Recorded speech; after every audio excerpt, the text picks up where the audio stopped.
দেখো আজকে মমস মামুন ব্লগসে নিয়ে এসেছি হচ্ছে কাবলি ছোলা আর মটর একসাথে মিশিয়ে আমি এই চর্বি দিয়ে খাসির মাংসের চর্বি দিয়ে আমি এটা রান্না করব। এটা কিন্তু মটর দিয়েও হয় আলাদা, শুধু এই যে এই মটরগুলো দিয়ে শুধু হয়, আবার ছোলা দিয়েও আলাদা হয়। তো আমি এই দুটোকে একসঙ্গে মিক্সড করে করব। তো তোমরা যদি ইচ্ছে করো তাহলে তোমরা এভাবে একসঙ্গে দুটোকে মিক্সড করে করতে পারো, বা আলাদা আলাদাভাবেও করতে পারো। মটর দিয়েও করতে পারো, যেটা ঘুগনি, চর্বির ঘুগনি বা ঘুগনির চর্বি এরকম কিছু একটা বলে, যেটা দোকানে খুব পাওয়া যায়। আর এই কাবলি ছোলা দিয়েও কিন্তু এই খাসির চর্বি দিয়ে অনেকে রান্না করে। তো আমি এই দুটো মিক্সড করে আজকে করছি। দেখো তোমরা আমি কিভাবে করছি।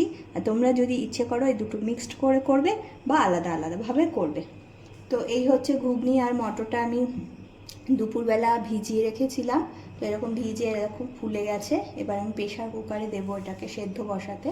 আর এখানে এটার মধ্যে মশলার মধ্যে দেবো হচ্ছে পেঁয়াজ কুচি, টমেটো কুচি করেছি, এখানে আদা রসুন আর কিছু গুঁড়ো মশলা পড়বে, যেমন লঙ্কার গুঁড়ো, জিরের গুঁড়ো, ধনের গুঁড়ো।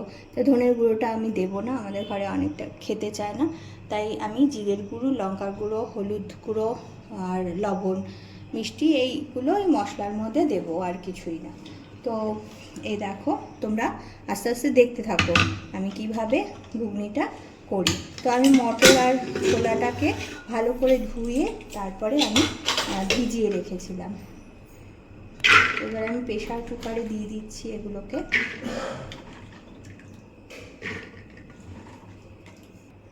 তো চলো এখানে জল দিয়ে দিয়েছি। তো মোটামুটি 4-5টা সিটি দিয়ে দেবো। এবার গ্যাসে এটাকে বসিয়ে দেবো। তো গ্যাসে বসিয়ে দিয়েছি দেখো। এবার 4টে কি 5টা সিটি দিয়ে আমি এটাকে নামিয়ে দেবো। তো দেখো এই চর্বিগুলোকে একটুখানি আমি ছোট ছোট করে কেটে নিচ্ছি।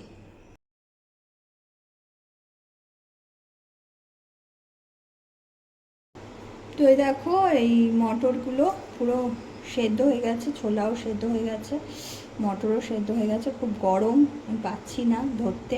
এরকম মটর পুরো ফেটে গেছে, এগুলো সব সেদ্ধ হয়ে গেছে। তো কড়াইতে দেখো তেল দিয়ে দিচ্ছি।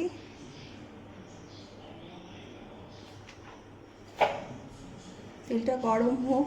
আর এখানে আমি আলু কেটে নিয়েছি, আলুগুলো আগে একটু ভেজে তুলে নেব। তো তেল গরম হয়ে গেছে, এবার আমি আলুগুলোকে ছেড়ে দিচ্ছি।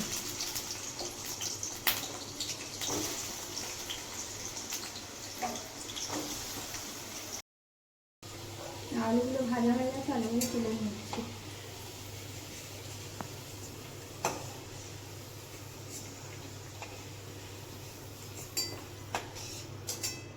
আলুগুলো সব তুলে নিলাম। এবার দিয়ে দেবো পেঁয়াজ।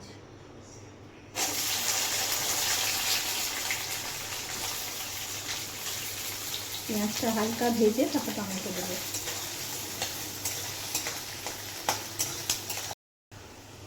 পেঁয়াজটা হালকা হালকা ভাজা হয়ে গেছে দেখো। এবার দিয়ে দেবো টমেটোটা।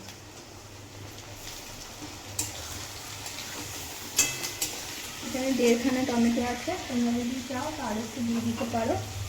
আর সঙ্গে আমি যে আদা রসুনটা রেখেছিলাম তার সাথে অল্প একটু পেঁয়াজ দিয়ে আর টমেটো দিয়ে এটা পেস্ট করেছি, কারণ আদা রসুনটা তো একদমই অল্প, মিক্সিতে ভালোভাবে পেস্ট হতো না, তাই একটু পেস্ট করেছি, এটাও দিয়ে দিলাম।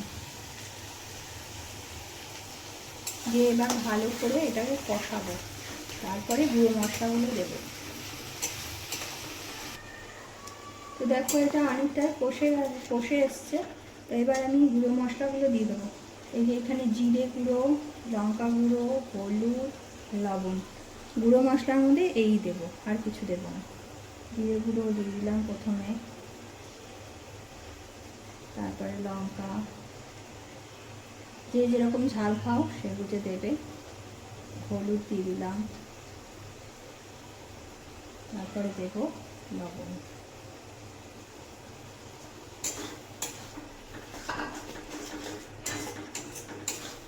দিয়ে ভালো করে কষিয়ে নিলাম। ভালো করে মিক্সড করে নিলাম মশলাগুলো। ভালো করে মিক্স করে এবার দিয়ে দিচ্ছি আলু ভাজাটা।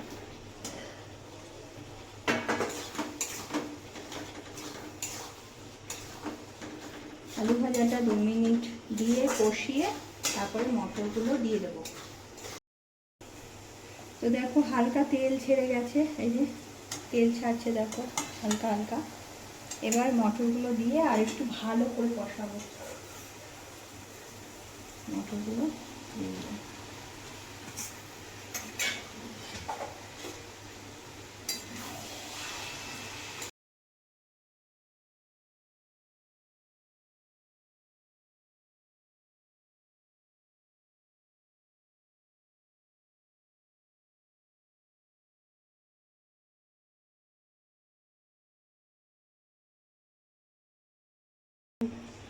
এবার কিন্তু আমি এই চর্বিগুলোকে দিয়ে দিচ্ছি, দেখো আগে দিইনি কেননা গলে যেতে পারে, তাই এবার দিয়ে দিলাম। দিয়ে এটাকে ভালো করে কষাবো।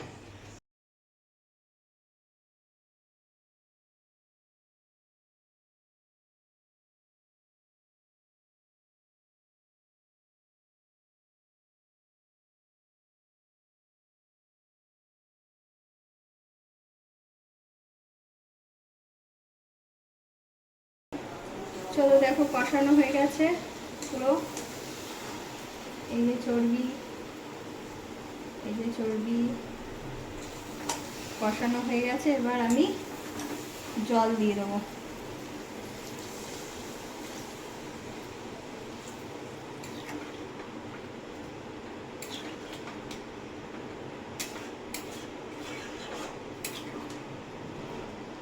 তো দেখো ফুটে গেছে, এটা কিন্তু রেডি, পুরো রেডি হয়ে গেছে। এবার আমি নামিয়ে ফেলব।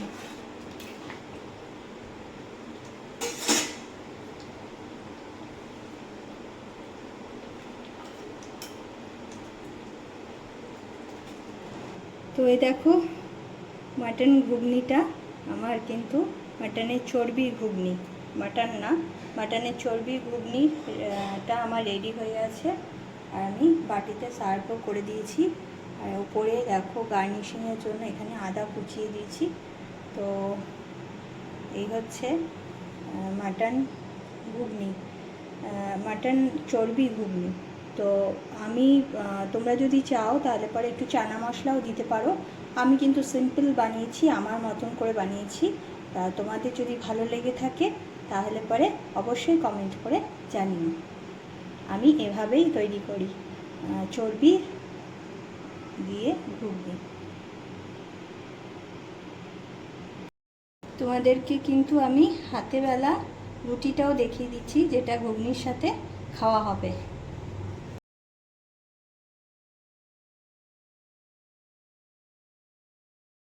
দেখো তাওয়াটা গরম বসাতে দিয়ে দিয়েছি, তাওয়াটা গরম হয়ে গেছে। এবার রুটিটা বেলে নিয়েছি, দিয়ে দেবো। 2 মিনিট একদিকটা সেকা হয়ে গেলে ওটাকে উল্টে দেবো।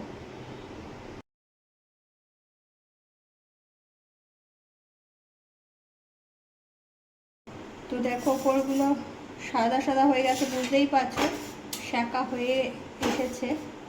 এবার আমি আর বেশি সেকবো না। এবার এটা নাবিয়ে এই জালিটাতে দিয়ে দেবো। দেখি পুরো ফোলে কিনা, দাঁড়াও।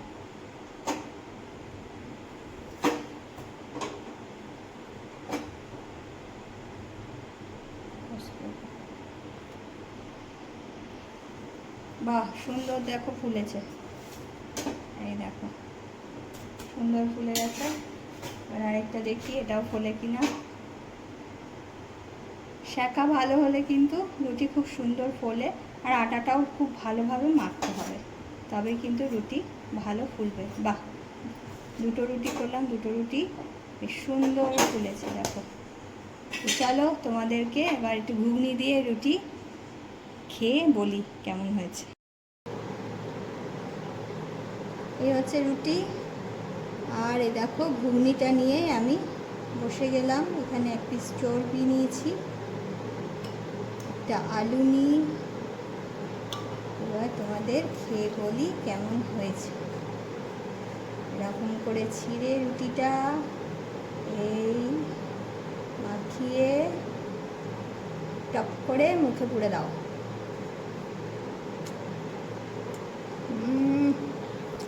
দারুণ। চর্বিটা একটু খেয়ে দেখি।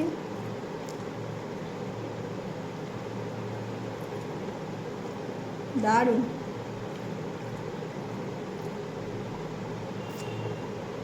খুব ভালো হয়েছে।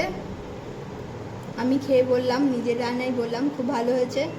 তো তোমরাও এভাবে বাড়িতে করে খাও নিশ্চয়ই, বা যদি এখনও ট্রাই না করে থাকো তাহলে অবশ্যই খেও। আর কমেন্ট করতে কিন্তু তোমরা ভুলবে না। তোমাদের কমেন্টের আশায় আমি বসে থাকলাম। তো আজকের মতন শুভরাত্রি। সবাই খুব ভালো থেকো, সুস্থ থেকো। আবার অন্য কোনো ভিডিও নিয়ে তোমাদের সামনে আমি আসবো। মমস মামুনের মামুন।